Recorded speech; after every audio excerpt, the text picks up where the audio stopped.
Diascofoot, le miroir du football de la diaspora congolaise.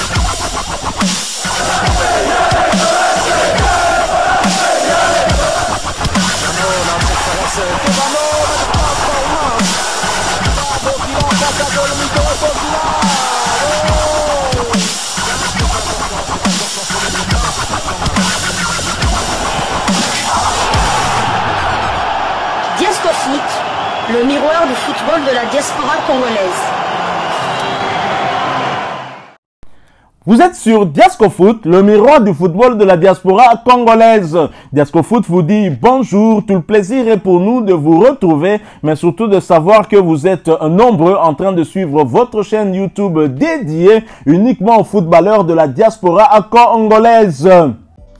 C'est l'heure de partager avec vous quelques news que nous avons pu récolter pour vous, des news concernant certains de nos internationaux ou des binationaux qui se sont illustrés dans leurs clubs respectifs, et cela dans le cadre de cette troisième livraison sportive de ce mercredi 27 novembre 2024, une livraison qui nous conduit du côté de l'Afrique. Nous allons un peu faire le tour d'horizon des équipes, comment sont comportés nos internationaux ou bien même des joueurs de Congolais qui sont comportés hier lors de la première journée de la Ligue des champions africaine. Nous commençons ce périple par le Maroc dans un duel 100% marocain en ouverture de la phase de groupe B de la Ligue des champions africaine. Le Raja Athletic Club de Casablanca a été battu à domicile 0-2 par l'AS Phare de Rabat des internationaux congolais Inonga Baka et Joël Béa. Hamoudlan a inscrit à la 41e minute de jeu le premier but de l'AS Phare. Warkan a anéanti tout espoir d'égalisation du Raja avec un deuxième but au temps additionnel du match.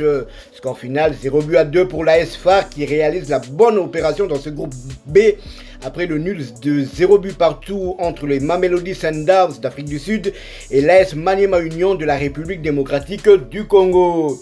Les internationaux congolais Inonga Baka et Joël Béa étaient tous les deux titulaires du côté de l'AS Phare.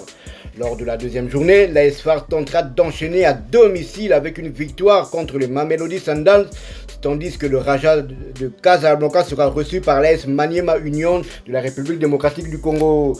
Nous restons toujours au nord de l'Afrique, nous allons cette fois-ci du côté de l'Égypte. Pyramide FC avec Fiston Maïle Kalala s'est largement imposé à domicile 5-1 devant Sagrada Esperança de l'Angola en match de première journée de la phase de groupe D de la Ligue des champions africaine. Titulaire au coup d'envoi, l'attaquant des Léopards de la République démocratique du Congo, Fiston Maïle Kalala, s'est illustré à la 77e minute en inscrivant le troisième but de son équipe. Son équipe victorieuse sur le score de 5-1 de Sagrada Esperança au coup de sifflet final. Début impressionnant pour le club égyptien qui cherchera à enchaîner avec une deuxième victoire lors du deuxième tour prévu le 8 décembre en déplacement contre Djoliba du Mali, tandis que Sagrada tentera de se relancer à domicile le 6 décembre contre l'Espérance de Tunis.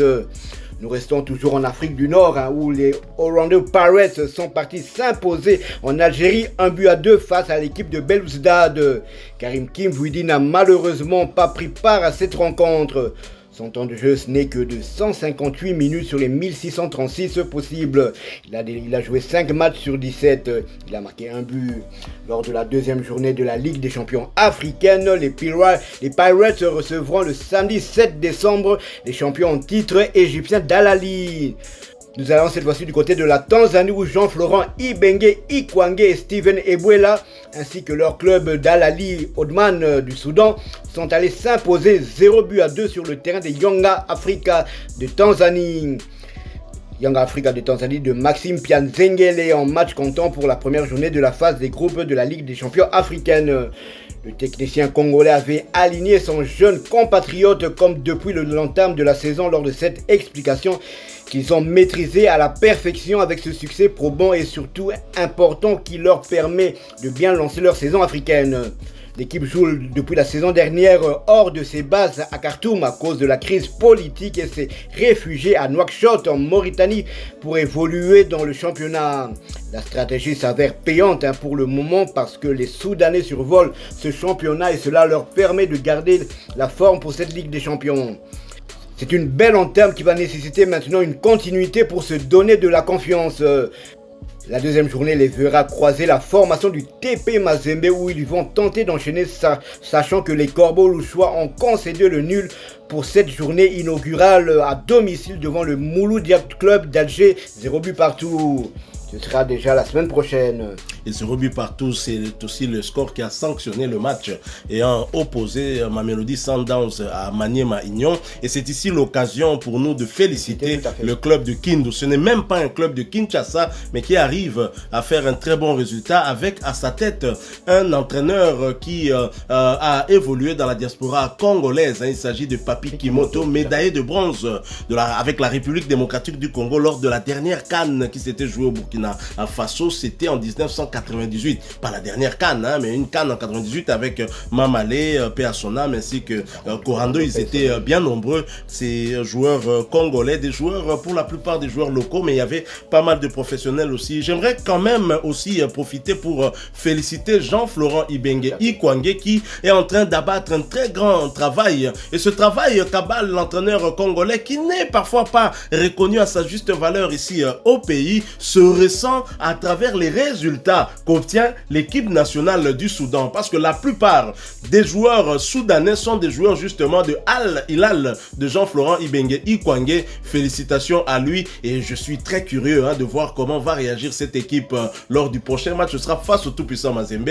Le tout-puissant Mazembe qui a été surpris à domicile par une belle équipe algérienne et qui aura donc à cœur d'aller chercher un bon résultat, chercher une victoire, pourquoi pas à l'extérieur. Un match qui va se jouer sur terrain neutre, mais pour le compte du Soudan, à Nouakchott, je pense en Mauritanie. Voilà, nous quittons un peu ce tour d'horizon de la Champions League africaine avec certains Congolais et leurs clubs. Nous allons cette fois en Europe pour parler toujours de la même compétition, mais cette fois Champions League de l'UEFA où l'on jouait la 5e journée de la nouvelle formule. Young Boys de Berne chute lourdement à domicile face à l'Atalanta. Score final, 1 but contre 6. Sur le banc au coup d'envoi, Elia Meshak a fait sa montée sur l'aire de jeu à la 67e minute, portant son temps de jeu à 1101 minutes sur les 2294 minutes possibles. Elia Meshak a participé à 20 des 24 matchs avec son club avec à la clé un but inscrit et 2 passes décisives délivrées. Et prochain rendez-vous pour les Bernois, ce sera pour le compte de la 16e journée de Super League, championnat suisse de première division, et la réception du FC Saint-Gall de Shadrack Akolo et Mambimbi. Mais Shadrack Akolo international, Mambimbi pas encore. Ce match est prévu pour le dimanche 1er décembre 2024 sous le coup de 16h30 heure de Kinshasa, 17h30 heure de Goma à l'est de la République démocratique du Congo. Nous restons toujours en 5e journée de la nouvelle formule de la Ligue des champions européenne. Manchester City qui recevait Feyenoord n'a pas su arracher les 3 points. Score nul entre les deux équipes.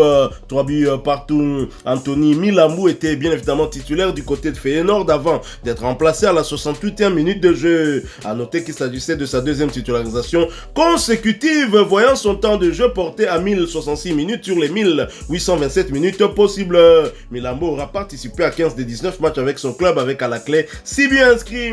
Et pour rappel, Anthony Milambo reste bien évidemment éligible pour jouer avec la République démocratique du Congo et c'est un joueur nous continuons à suivre bien évidemment en espérant que il en soit de même pour notre Noko Oseba. Prochain rendez-vous pour Feyenoord, ce sera en Eredivisie, championnat hollandais de première division, pour le compte de la 14e journée, la réception du Fortuna Sittard, d'un autre binational congolais, et il s'agit d'un ancien international congolais aussi, Samuel Bastien. Ce match est prévu pour le samedi 30 novembre 2024 sous les coups de 20h heure heure de Kinshasa, 21h heure de Goma, à l'est de la République démocratique du Congo. Voilà qui met fin à cette troisième livraison sportive de ce mercredi 27 novembre 2024. Si vous l'avez aimé, laissez-nous un maximum de j'aime. Merci de partager avec nous en commentaire votre point de vue. Abonnez-vous sur cette chaîne Diasco Foot parce que nous sommes le miroir du football de la diaspora congolaise.